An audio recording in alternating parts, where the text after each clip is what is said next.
E vamos então para um resumo desse queridinho do livro O Menino, a Toupeira, a Raposa e o Cavalo, de Charlie Mackesy. Esse livro tem 128 páginas e é uma fábula moderna, delicada e profunda, com frases curtas, ilustrada em aquarela pelo próprio autor. Então, nesse livro, ele conta a história de 4 personagens improváveis, porque realmente, como que eles vão ser amigos, né, na vida real? Muito, muito improvável isso. Mas, então, fala sobre um menino muito curioso, uma raposa silenciosa, uma toupeira gulosa, que fala muito sobre comer bolo, e o cavalo, que ele tem mais sabedoria. É uma jornada sem destino definido, mas que os 4 embarcam juntos nessa aventura.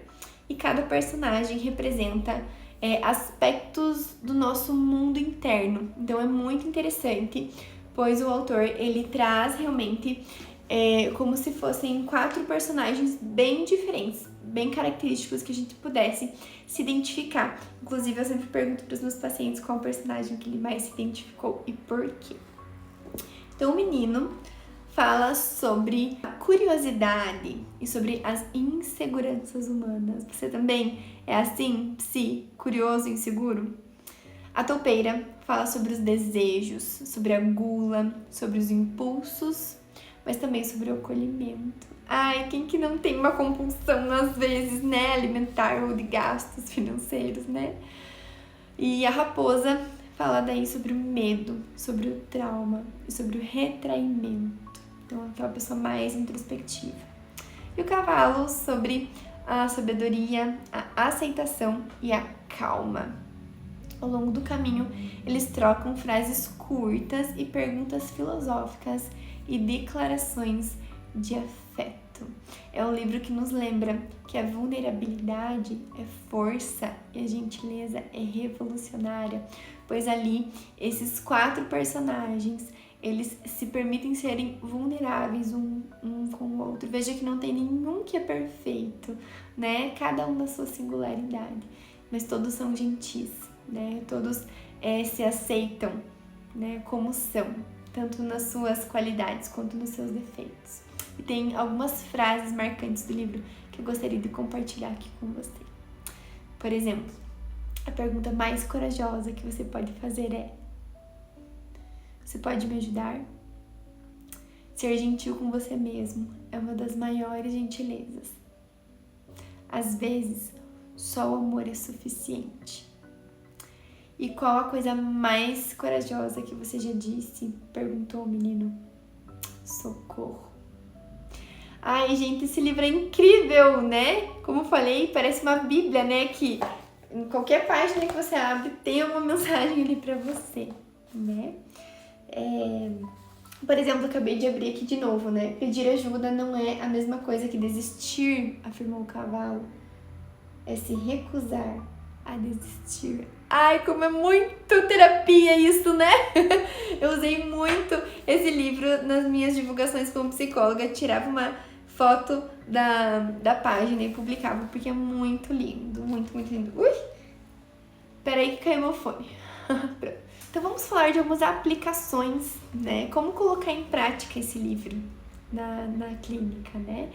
E você pode usar esse livro com vários públicos, né? Vários tipos de demandas, né? Por exemplo, com adolescentes, né? Pessoas mais jovens vão adorar esse livro por ele ser bem ilustrado. Uso também bastante com adultos com baixa autoestima, porque mostra ali, né? Sobre não existe uma perfeição, mas você ser aceito do jeito que você é.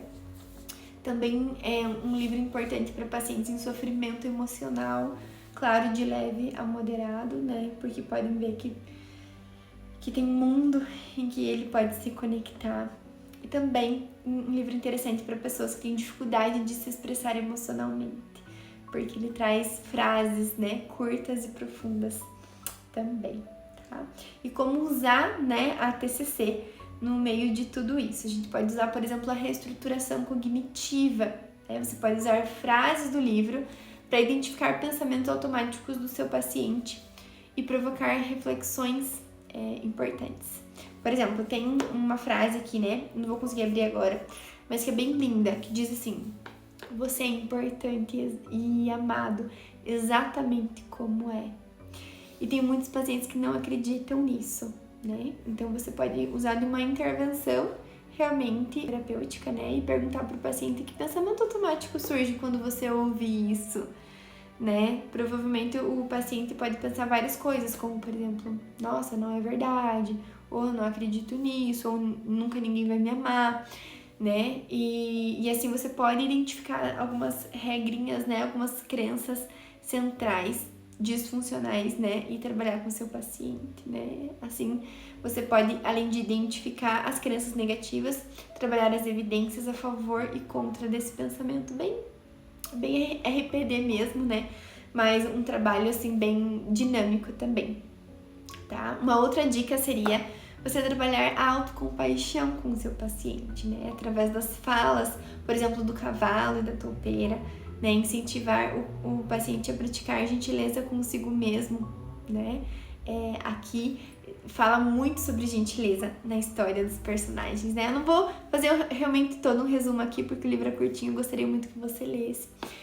Mas você pode, por exemplo, usar de uma técnica com o seu paciente sobre o diário da gentileza, inspirado nas falas do livro, né? Onde o paciente anota uma atitude, o pensamento gentil que teve consigo mesmo naquele dia, né? Ou entre uma sessão e a outra, ele anotar as atitudes e pensamentos gentis que ele teve, para que o paciente aprenda a não só a se xingar mentalmente ou pensar coisas negativas sobre si, mas também pensar coisas positivas, né? Ser realmente gentil.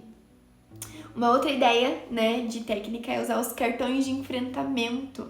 É você realmente montar com o paciente cartões com frases inspiradoras do livro que mais marcaram ele, que ele pode até carregar na carteira, no celular. Inclusive, eu tenho até aqui impresso algumas fichinhas de cartão de enfrentamento que o paciente pode escrever durante a sessão e levar para casa. Eu acho isso ótimo, né? Porque isso ajuda na autorregulação emocional e ajuda também em momentos difíceis, né? Que o paciente pega ali e lê e lembra não só da frase que se conecta, mas lembra de nós, né? Da terapia. Então, eu acho bem interessante. Tem uma outra técnica que é a técnica da imaginação guiada. Eu não sei se vocês usam muito técnica de imagens, mas essa seria, por exemplo, você convidar o paciente a imaginar uma caminhada com os 4 personagens, né? Ele se colocando realmente na história.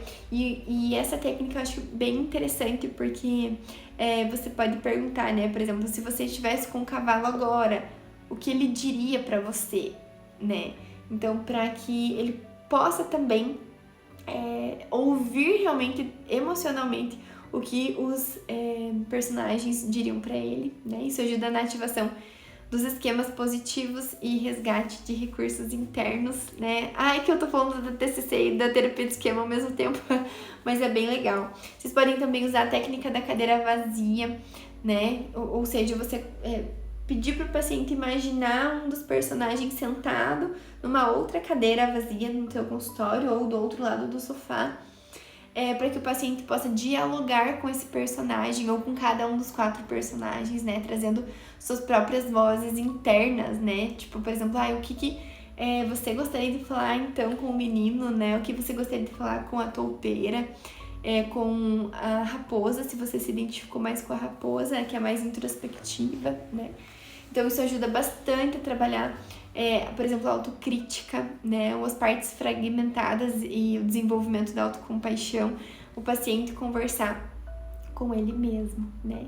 Então são muitas coisas, na verdade, que você pode usar, né, um livro e te ajudar, porque esse livro ele atravessa o leitor com leveza e profundidade, né? Então, mesmo fora da psicologia tradicional, né, ele conversa com nossas dores, com nossos valores, nossas crenças centrais, né? Então, realmente é um livro que você pode usar muito na sua prática clínica, tá bom?